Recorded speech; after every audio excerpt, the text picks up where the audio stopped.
India cannot become developed by 2047 by destroying the very environment in which Indians have to live today. Ask me anything. Ask me about unemployment, ask me about China, ask me about communal violence, ask me about government expenditure. Ask me about any government scheme. India cannot have a modern democracy with a colonial era police structure that remains vulnerable to political interference. Transfers cannot be used as a political weapon. The police cannot become the private army of the government of the day. The views expressed in this blog are hosted on my own website, are strictly personal, and do not reflect the views of any organization.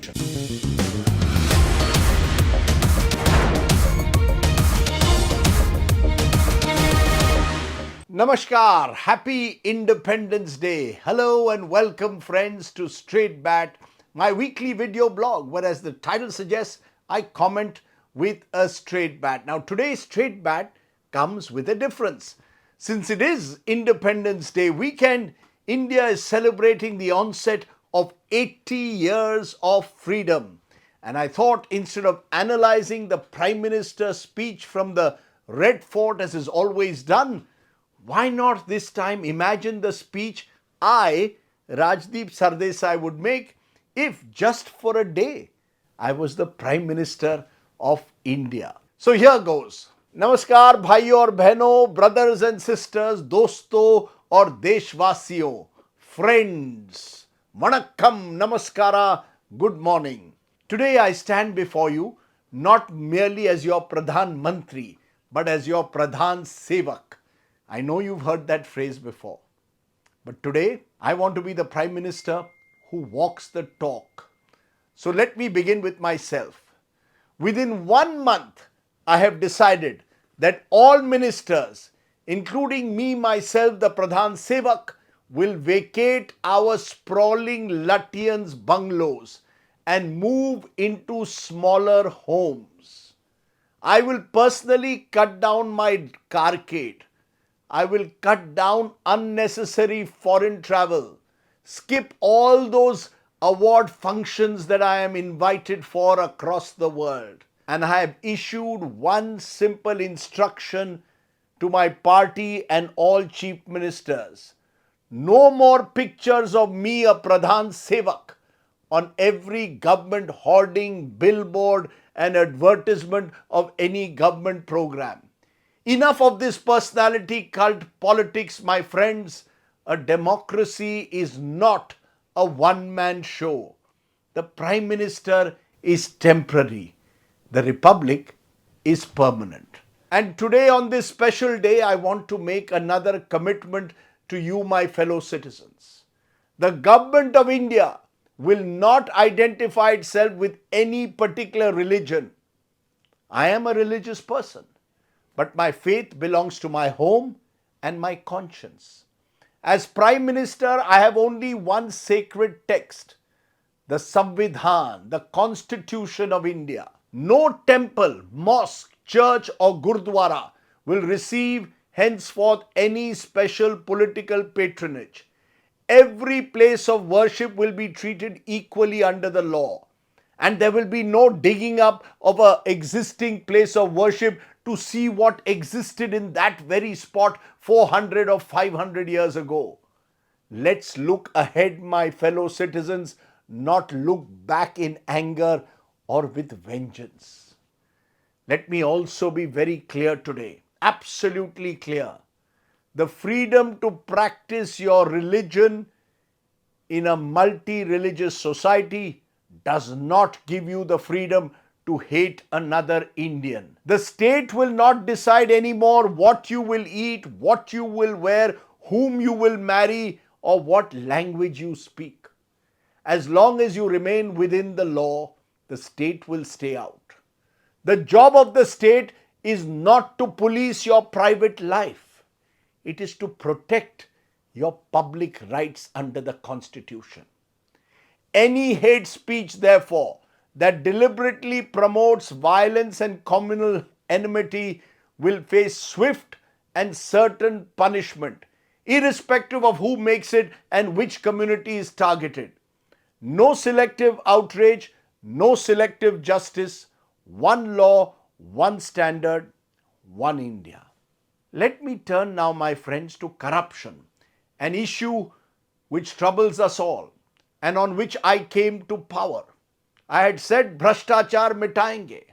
So today I want to say very clearly, every MP and MLA of my party will publicly declare their assets every year. Those declarations will be independently audited. If any elected representative is found to have accumulated assets grossly disproportionate to their known source of income, there will be consequences. Immediate removal from office for starters is what I promise. In fact, I am introducing, my friends, a citizen anti-corruption mechanism. Listen to it carefully.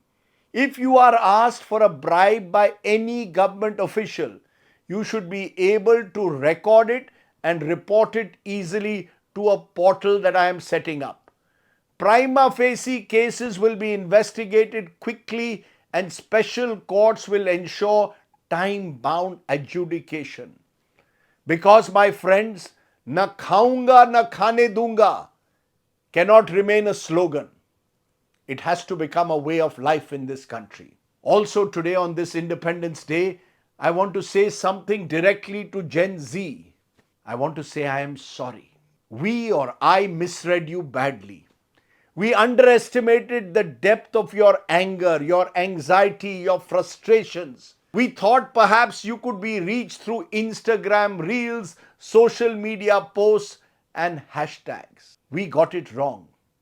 I got it wrong. When young Indians came out to protest on the streets last month, the first response of a democracy should have been not to silence them or to see them as anti-national. Far from it. They should have been accommodated and engaged with. And let me say this very clearly. Pellet guns should never be a weapon of crowd control against young peaceful protesters. And therefore, I want to say this. I seek your forgiveness. Maaf kijiye mujhe. As public sevaks, we have to listen before we lecture. Don't be a WhatsApp uncle. So I'm announcing something today. Gen Z se baat. Once every month, I will meet young Indians from across the country. No, not for a photo opportunity. Not for a scripted interaction for the television cameras, but to listen to each and every one of you. You can then question me, you can disagree with me. You can tell me where we have failed you. Because the youth of India don't need a government that merely talks at them. They need a government that listens to them. You are not the future of India, but you are India today. Which brings me to two issues affecting every Indian family today that we all should be concerned about. Education and health. My government is committing itself today to move towards spending 6% of GDP on education in the next budget and substantially increasing public health expenditure. I know money alone is not enough. We need better schools, better teachers, better universities, better hospitals, and above all, better outcomes. I would rather build 1,000 excellent schools across this country than 1,000 political statues. And I am announcing today a national one-year examination reform program. Enough of paper leaks, enough of cancelled examinations, enough of making millions of young people pay the price for administrative incompetence in different states of this country. Our young people are not guinea pigs. Their future cannot be decided on whether a question paper reaches the right place on the right morning without any leaks. And let me say something else about our dear youth. India's biggest challenge is not simply unemployment. It is the absence of dignity in employment. My mission 2047 will therefore have one obsession: jobs, jobs, and more jobs. Rozgar, rozgar, rozgar. You see, I know AI will disrupt millions of jobs. Automation is going to change the workplace. But every technological revolution, my friends, also creates new opportunities. We need to prepare our young people for those opportunities, not simply tell them to wait for the next government recruitment, which may never come for years, as we are seeing in Jharkhand. India needs an ecosystem where entrepreneurs can create businesses. Businesses can create jobs and workers can earn with dignity. After liberalizing the economy in 1991, perhaps it is time to liberalize our minds in 2026. I want to assure you this today. No special favors will be given to any business house that is considered close to me. I believe in free enterprise. That means free and fair competition and yes, ease of doing business, not as a slogan, but as a measurable change in systems and rules. Now I have a message also for India's women. We have heard enough slogans.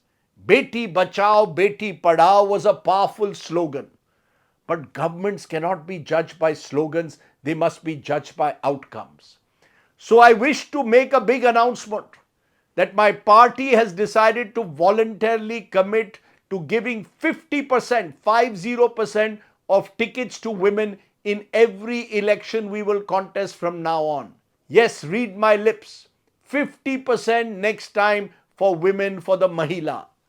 We will create a national framework to ensure that crimes against women are investigated rapidly and professionally. Because women don't need more speeches about empowerment. They need safety, opportunity, and genuine equal power. Now to another important issue, policing. India cannot have a modern democracy with a colonial era police structure that remains vulnerable to political interference. The Supreme Court gave us a roadmap for police reform nearly 2 decades ago.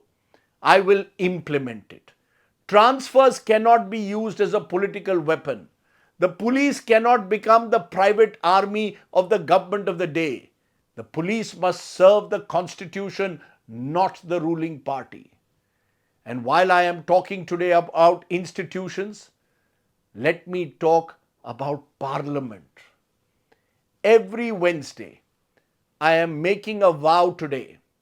I will spend at least 2 hours in Parliament during every session answering questions from the opposition. Yes, the opposition. Because democracy is not the art of silencing your opponent or treating him or her as an enemy. Democracy is the art of answering your opponents.